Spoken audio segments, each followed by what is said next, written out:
హల్లెలూయా. ఏదైనా వాక్యము యోమ్ దెబిరిం 15వ తారీఖు 5వ నెల 2025వ సంవత్సరం. మన దేవుడు ఇస్తున్న చక్కటి మాట కీర్తనల గ్రంథము 22వ అధ్యాయము 24వ వచనం. ఆయన బాధపడువాని బాధను తృణీకరింపలేదు. బాధపడుతున్న వారి యొక్క బాధనంట దేవుడు తృణీకరించలేదు. నీ బాధ నువ్వేదో పనులు చేయడం వల్ల, లేదా నువ్వు దేవుణ్ణి బాధ పెట్టడం వల్ల, మనుషులను ఎక్కువగా నమ్మడం వల్ల, నీ చేతి పనులతో నీవు చేయకూడని కార్యములు చేయడం వల్ల వచ్చినా నువ్వే చేసావు కదా, నువ్వే పడని దేవుడైతే విడిచిపెట్టడు, ఆ బాధను తృణీకరించడు. అయితే దేవుని దగ్గరికి రా, దేవుడు నిన్ను విడిపించుటకు సమర్థుడు, నిన్ను విడిపించుటకు సమర్థుడు, నిన్ను స్వస్థపరచుటకు సమర్థుడు. చూడండి, ఒక వ్యసనానికి అలవాటు పడిపోయిన వ్యక్తి తర్వాత కాలంలో ఖచ్చితంగా ఆ వ్యసనం యొక్క ప్రతిఫలం అనుభవిస్తాడు. అనారోగ్యాలు వస్తాయి, అవమానం వస్తుంది, హేళన వస్తుంది, ఇంకా దెబ్బలు కూడా తగులుతాయి.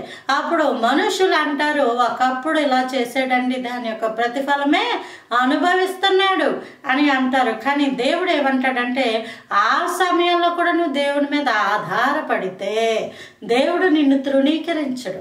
అంటే వెళ్ళిపో వెళ్ళిపో వెళ్ళిపో అండనమాట.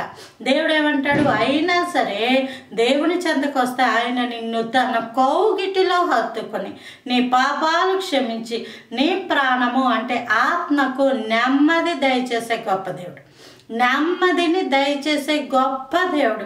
శరీరము విషయంలో నువ్వే బాధపడినప్పటికీ దానికి గల కారణాలు ఏవైనా అయినప్పటికీ మనుషులు నిన్ను తృణీకరించేస్తారు ఖచ్చితంగా.